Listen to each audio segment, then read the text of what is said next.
겁나 괜찮은데? 야, 역시 59.5 엄청나구만. 어? 이게 미패드가 아니었어?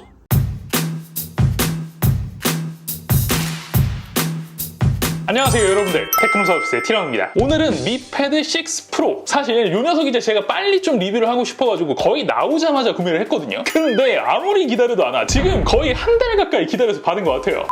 자, 요번 미패드 6 시리즈는요, 전작과 마찬가지로 일반 버전이랑 프로 버전으로 나눠가지고 두 개가 나왔고요. 이번에도 AP 등급을 살짝씩 조정을 해놨어요. 미패드 5 같은 경우에는 일반이 860, 프로가 870이 들어가 있었잖아요. 근데 이번에는 반 등급을 올려가지고 일반이 870, 그리고 요 프로는 A 플러스 젠 1이 들어가 있어요. 자, 가격 같은 경우에는요, 이제 전체적인 가격이 좀 많이 내려왔구나. 제가 구매할 때 기준으로는요, 카드 할인까지 때려가지고 43 정도였는데, 요게 제가 좀 찾아보니까 제일 쌀 때 기준으로 한 40 정도에 풀렸었다고 하거든요. 그러니까 혹시 요 녀석 이제 보신 다음에 괜찮겠다, 내가 사야 되겠다, 이렇게 생각을 하시는 분들은 가격이 조금 더 지금에 비해서 조정이 될 가능성이 있어요. 그거는 염두를 해두시고 보셔야 됩니다. 자, 바로 열어서 살펴보면요, 본체에 들어가 있고 설명서 같은 거 몇 장. 이거 어댑터가 들어가 있네? 이게 여러분들 미패드 5 때는 국내 정발 버전에서는 요게 이제 구성품으로 들어가 있었긴 했는데, 중국 내수용 제품에서는 요거 안 줬었거든? 욕을 많이 먹었었나요? 요거 다시 넣어놨고요. 스펙은 20V 3.25A 67W 패스트 차징 지원하고, 요번에도 역시 그렇죠, 받는 쪽은 A타입, 따라서 케이블은 그렇네요,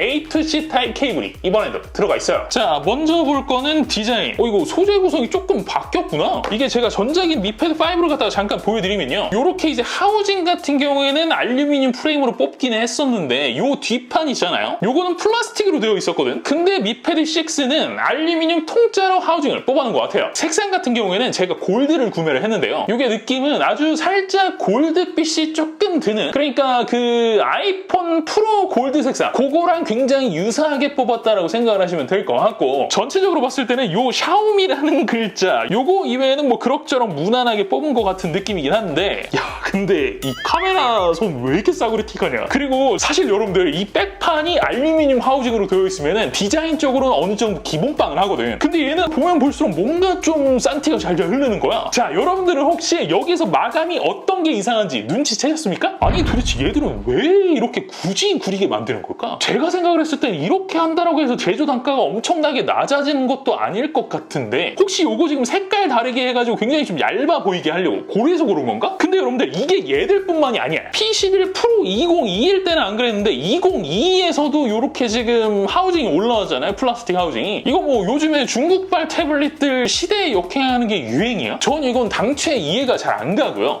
그리고 거기다 플러스 포고핀, 얘들도 진짜 양아치지 장난 아니구나. 미패드 5 같은 경우에는 여기에 지금 없잖아. 그럼 미패드 5는 어디에 있었냐? 이 아래에 포고핀이 위치해 있었어요. 그럼 여러분들, 지금 이게 무슨 얘기입니까? 그렇지, 미패드 5에 썼었던 요 키보드 있잖아, 비싼 돈 주고 산 거, 그거는 이 미패드 6에서는 사용할 수가 있다 없다? 사용을 못하게 만들어놨다라는 얘기인 거지. 그럼 혹시 펜도? 잠깐만요 여러분들, 일단 세팅부터 하고 진행을 하겠습니다. 연결 실패? 펌웨어 때문에 그런 건가? 잠깐만요. 아닌데, 펌웨어도 다 업데이트가 된 건데. A few moments later. 야, 이거 레알 미쳤네. 설마 했는데 지금 펜도 안 되게 막아놨네. 여러분들, 지금 제가 잠깐 찾아보니까요, 미패드 5 시절에 나온 거는 샤오미 스타일러스 펜 1이고요 이번에 6랑 같이 나온 게 스타일러스 2인데, 제가 봤을 때는 지금 이 5G 센시티브 잉크 요거 빼고는 샘플링 레이트, 뭐 P랍, 작동 방식, 생김새, 색깔 말고는 지금 다 똑같은 것 같거든요. 거기다가 진짜 의심스러운 게 뭔지 알아요? 스타일러스 펜 2는 미패드 5에서 사용이 가능하게끔 만들어놨어. 근데 같은 방식의 펜 1은 6에서 구동을 갖다가 막아놨다? 야, 이거 뭐 펜에서 양아치력이 애플 뺨치는구만. 자, 세로 방향 기준 우측에는 볼륨 업다운 버튼. 요게 이렇게 이제 전면에서 봤을 때요, 카메라가 미패드 5에는 세로 방향 기준 가운데 달려있잖아요. 얘 같은 경우에는 가로 방향 기준 센터에다가 달아놨단 말이에요. 때문에 요 위쪽 양쪽에 마이크 홀 2개, 펜을 부착할 수 있는 마그네틱 홀더 위치해 있고요. 상단에는 스피커 홀 2개랑 지문인식 센서가 들어가 있는 전원 버튼, 하단 쪽에도 스피커 홀 2개랑 마이크 홀, 그리고 중간에 요거 여러분들 예전 버전이랑 굉장히 많이 달라졌어요. 원래 대부분의 태블릿들은 USB USB Type-C가 들어가 있어도 2.0이었잖아요. 그런데 얘는 여기 이제 3.2가 들어가 있기 때문에 디스플레이 출력이 가능하게끔 변경이 됐어요. 자, 무게는 494g. 이 사이즈대 태블릿들에 비해서 한 10g 정도? 수치상 아주 살짝 가볍긴 한데요. 체감상으로 봤을 땐 글쎄요. 제가 봤을 때는 거의 차이가 느껴지지 않는다라고 생각이 좀 들고요. 보시면은 뭐 두께감도 뭐 그럭저럭 무난합니다. 단 뭐 그립에 서 있어서 살짝 불편한 점이라고 한다면요. 이 카툭티가 너무 심해가지고 케이스가 없이는 좀 많이 걸리적된다라는 거. 그거 이외에는 따로 특별한 차이점 없는 것 같아요. 자, 여러분들 이제 디스플레이도 그렇고 성능도 그렇고 약간 테스트가 필요한 부분들이 많이 남았잖아요. 지루하신데 같이 보실 필요 없을 것 같아요. 제가 싹 테스트 해가지고 정리까지 다 끝낸 다음에 그 다음에 다시 돌아오도록 하겠습니다. 아주 잠깐만 기다려주세요.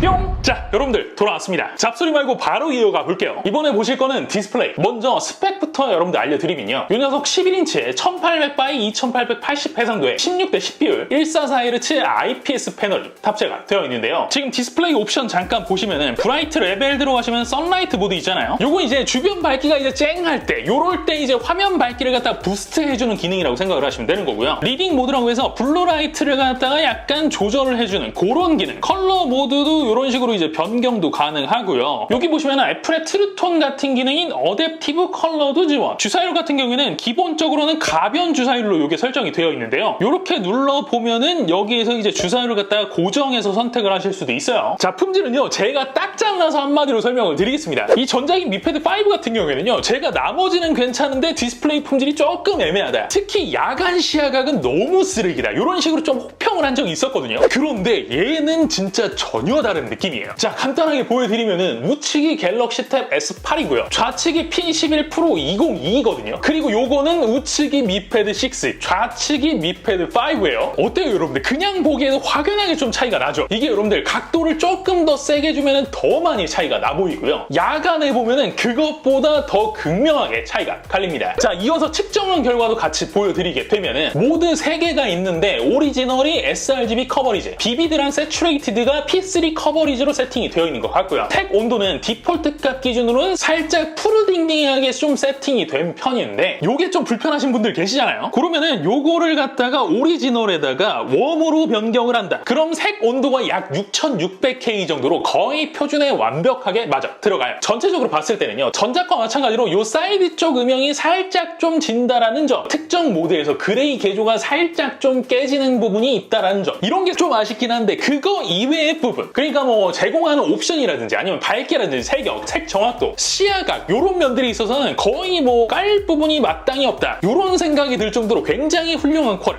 보여줍니다. 자, 다음 얘기할 건 스피커. 이게 사실 미패드 6가 스피커 너프로 조금 말이 많았었거든요. 전작이 미패드 5 같은 경우에는요. 일반에는 스피커가 4개, 프로에는 8개가 달려 있었는데 이번에는 요게 프로에서도 4개로 변경이 됐거든. 그러니까 8개에서 4개로 변경이 됐다. 숫자로만 보면은 뭔가 반토막을 낸 것 같은 느낌이잖아요. 게다가 그나마 탑재된 4개마저도 일반 미패드 5에 들어간 쿼드보다도 퀄이 떨어진다. 먼저 받은 사람들에게 이런 얘기까지 돌았었기 때문에 저도 나름 이 스피커에 대해서 걱정이 좀 많았단 말이에요. 근데 막상 써보니까 또 그렇지는 않아요. 뭐랄까, 미패드 5 같은 경우에는 촥 소리가 흘러가면은 그 흘러가는 대로 두는 느낌이라면 얘는 좀 단단하게 잡아놓는 느낌이라고 해야 될까요? 그러니까 확실하게 튠은 다른 건 분명한데 이게 일반 미패드 5보다 너프다? 그거는 저는 아니라고 생각이 들어요. 취향 따라서 이거는 조금 갈릴 수는 있을 것 같거든요. 녹음한 것들 여러분들께 들려드릴 테니까요. 본인에게 맞는지 한번 확인해 보시면 될 것 같아요.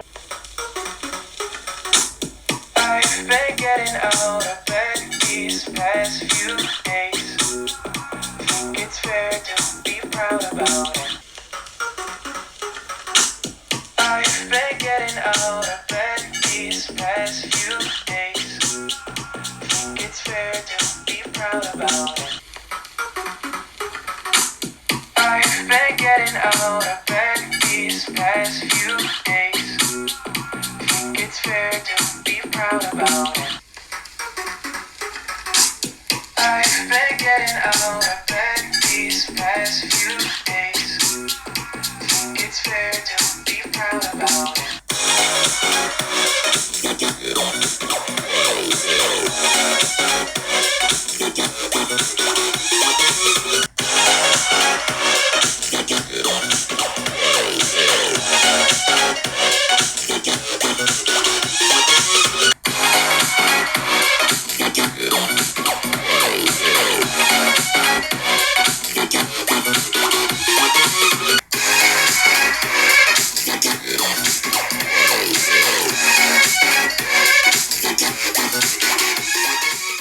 자, 그 밖에 진동 모터는 미패드 5에서도 빠져 있었잖아요. 마찬가지로 미패드 6에도 빠져 있고요. 추가적으로 GPS 같은 경우에는 우리나라에 이제 정발을 했었던 미패드 5에는 안 들어가 있었지만 미패드 5 프로 얘의 전작에는 그게 들어가 있었거든. 근데 아쉽게도 미패드 6건 아니면 미패드 6 프로건 이번 버전에서는 GPS가 둘 다 빠져 있어요. 자, 일단 전면 카메라 같은 경우에는 제가 봤을 때는 이 품질이 엄청나게 중요하다 이렇게 생각을 하지는 않기 때문에 자세하게는 설명을 드리지는 않을 건데 어쨌든 전작이랑 품질 자체를 비교를 하면 이런 정도 차이가 난다라고 생각을 하시면 되고요. 후면 카메라 품질은 이 정도. 런칭 행사나 아니면 광고에서 굉장히 좀 카메라 품질이 좋다 이렇게 표현했던 거에 비해서는 비교적 품질은 굉장히 평범한 편이었다 이런 식으로 말씀드릴 수가 있을 것 같아요. 자, 이제 여러분들 보실 거는 성능. 사실요, 제가 생각을 했을 땐 얘에 관심을 가지시는 분들의 대다수가 아마 얘에 들어간 AP 때문일 거예요. 보통 중국발 플래그십이라고 해봐야 870이 일반적이었었고 그마저도 P11 프로 2021 이거 이외에는 겁나 비싸게 책정이 됐었잖아요. 때문에 확실히 플래그십 AP라고 불릴 만한 AP가 들어간 중국발 최초의 가성비 태블릿 요게 얘한테 어울리는 수식어인가 아마도 많은 분들께서 궁금하셨을 거예요. 자, 각설하고 바로 결과부터 보여드리면요, 일단 단발성 테스트에서는요 보시는 것대로 현존하는 모든 태블릿을 압도하는 점수, 긱벤치, 3D 마크, 안투투, PC 마크 등등 모든 벤치에서 기존에 이제 성능 좀 나온다라고 하던 애들이랑 비교를 해도 뚜렷한 점수 격차가 발생이 돼요. 이게 근데 여러분들 사실 그럴 수밖에 없어요. 태블릿에서는 요 겔탭 S8 시리즈 여기에 A젠1이 들어가 있었잖아요. 얘 이후로 새로운 이제 플래그십 AP들이 막 나왔잖아요. A 플러스 젠1이라든지 아니면 A젠2라든지 이런 AP를 탑재한 애들 자체가 없었어요. 다나와 들어가서 보면요, A젠2는 아예 보기 자체가 없고요. A 플러스 젠1을 찍으면 달랑 얘 하나 나오잖아요. 그리고 우리는 A젠1과 A 플러스 젠1의 차이를 알고 있잖아. 근데 점수가 안 좋으면 이상한 거지. 단 여기 재밌는 게 연속 테스트로 돌아가면은 양상이 좀 달라지거든요. 이게 여러분들 게이밍 같은 경우에는 CPU랑 GPU를 갖다가 동시에 갈궈야 되기 때문에 그냥 CPU만 미친 듯이 갈궈댈 때랑 GPU만 미친 듯이 갈궈댈 때랑은 조금 다른 양상으로 세팅이 돼야 되거든요. 이게 그래서 그런 걸까요? 발열이 아주 살짝만 올라가도 B코어인 코어텍스 X2에 전력 넣는 걸 진짜 빠르게 거치는 느낌. 처음에는 싱글이 1700점대 후반, 멀티는 4000점 중반대가 찍히는데 4회차 이후부터는 훅 주저앉죠. 특히나 멀티 점수에 비해서 싱글 점수가 훅 주저앉았다는 것 자체가 B코어, 그러니까 코어텍스 X2에 들어가는 전력을 갖다가 확 제어를 건다는 얘기인 거예요. 플러스 반대로 GPU 벤치인 3D 마크 스트레스 테스트에서는 그냥 이거는 누가 봐도 동작 로직 자체가 다르다라는 게 확실하게 보여지죠. 뭐랄까, 이제 딱 교과서적으로 단계적으로 스로틀링을 잡아가는 탭 S8에 비해서요, A 플러스 젠 1이 탑재된 미패드 6는 GPU를 갈굴 때는 그냥 노빠꾸. 이게 1에서 20회차 뿐만 아니라요, 21에서 40회차, 41에서 60회차도 마찬가지. 그냥 GPU를 갈굴 때는 빠꾸하지 말아라, 이런 식으로 세팅이 되어 있는 느낌이에요. 온도도 보시면은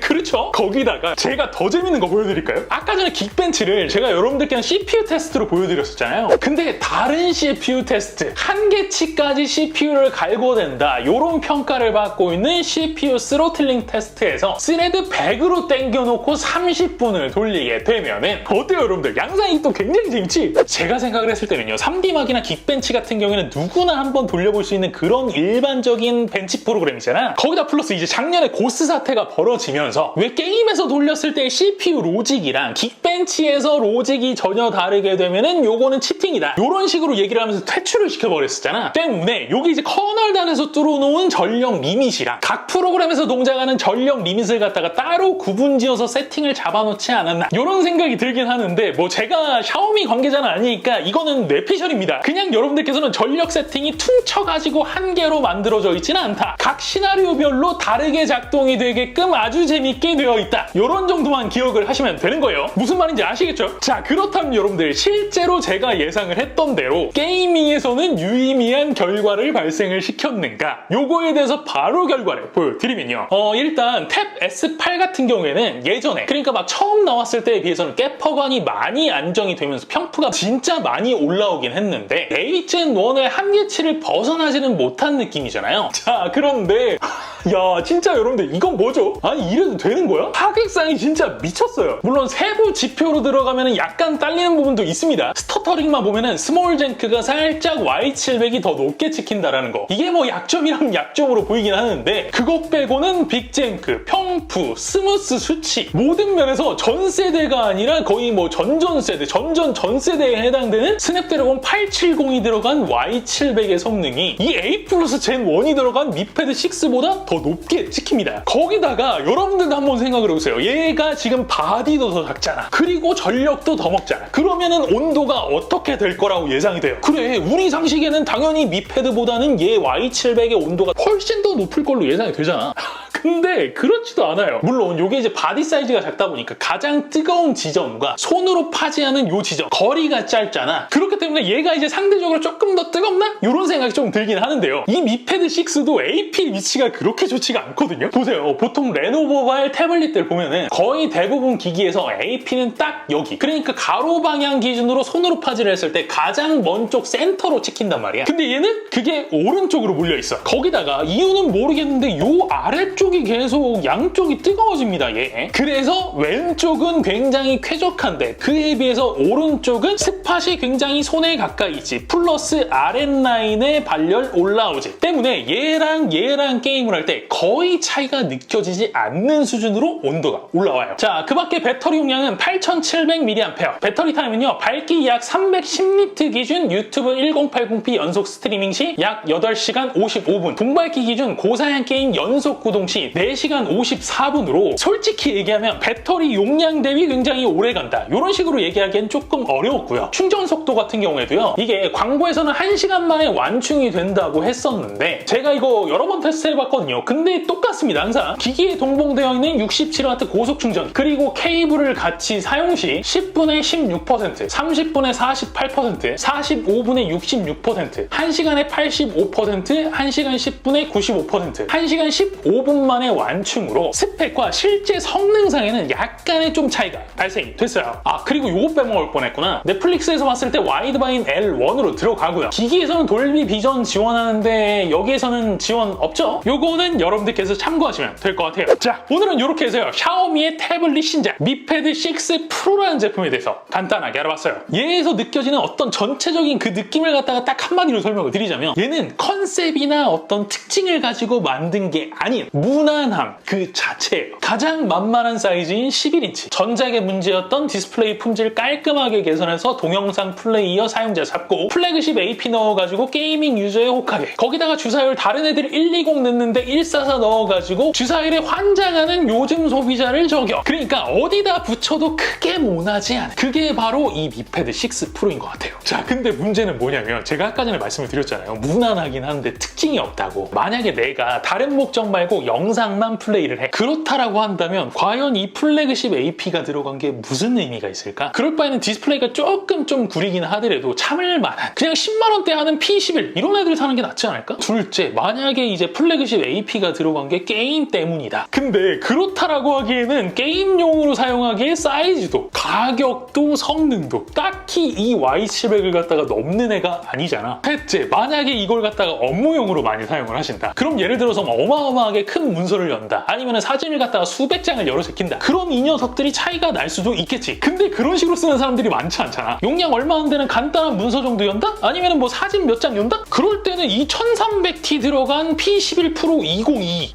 얘나 큰 차이가 느껴지기가 힘들어. 넷째, 그렇다라고 해서 이게 겔템만큼 혹은 아이패드만큼 필기 질감이 좋을 수가 없잖아. 거기다가 애플도 이런 짓거리는 안 했어. 어떻게 한 세대만에 펜이랑 키보드를 갖다가 다 바꿔. 플러스 펜이랑 키보드가 싸긴 해. 펜이 7만 원이고 키보드가 12만 원이야. 합쳐가지고 20만 원. 그럼 얘랑 합치면 60만 원. 여러분들 아시겠죠? 그러니까 하나하나 뜯어봤을 때는 그렇게 나쁘지는 않고 그냥 무난한데 어떤 특정 목적을 딱 고정을 해놓고 봤을 때는 조금 이도저도 아닌 뭔가 가격적으로 봤을 때 아리까리하고 애매한 그런 제품이라는 생각이 들어요. 자, 하지만 어쨌든 그래도 이 제품을 사면은 굉장히 좀 마음에 들을 만한 이 돈을 주고 사도 후회하지 않을 만한 그런 분들이 몇 분 계실 거거든요. 제가 그런 부류를 갖다가 정확하게 짚어드릴 테니까 잘 들어보세요. 첫 번째, 이 레노버 태블릿이나 아니면은 샤오미처럼 짱탭에 거부감이 없고 짱탭의 UI에 거부감이 없으며 둘째, 둘째, 에이 고장나면 그냥 버리지 하는 AS에 관대한 자가. 셋째, 용도 중에 필기나 타이핑은 지금도 없고 예정에도 없으며. 넷째, 고사양 게임도 겁나 많이 하고. 다섯째, 영상도 겁나 많이 보는데. 여섯째, 8.8인치로 영상을 보기에는 굉장히 답답할 것 같은 느낌이 마구 든다. 이런 분들은 그냥 이 제품을 구매를 하셔도 됩니다. 만족하실 거예요. 근데 만약에 여러분들께서 목적을 좀 생각을 해보니까 나는 그냥 영상을 보는 게 전부야. 그런 분들은 그냥 10만 원대의 싸구려 디스플레이 그냥 볼만한 걸로 가시면 되고요. 나는 그게 아니고 게임만 하려고 이 제품을 사려고 해. 그러면은 Y700으로 가시는 게 맞고요. 그것도 아니야. 나는 이 제품을 사는 목적 자체가 필기를 하고 공부를 하려고 하는 거다. 그냥 갤탭이나 아이패드로 가시면 되는 거예요. 여러분들 아시겠죠? 다시 한번 말씀드립니다. 특정 사용 목적이 있다. 그러면은 이 가격에 이 제품 조금 에바입니다.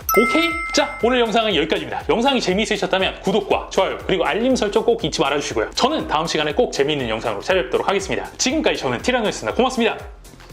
이게 저 치고는 엄청 싸게 산 편이거든요. 제가 사면은 보통 10만 원은 내려와. 근데 내가 산 가격에서 지금 한 3, 4만 원밖에 차이가 난다. 엄청나게 내가 저렴하게 구매한 거지. 아닌가? 그러면은 지금부터 한 10만 원이 더 내려갈 가능성도 있다는 건가?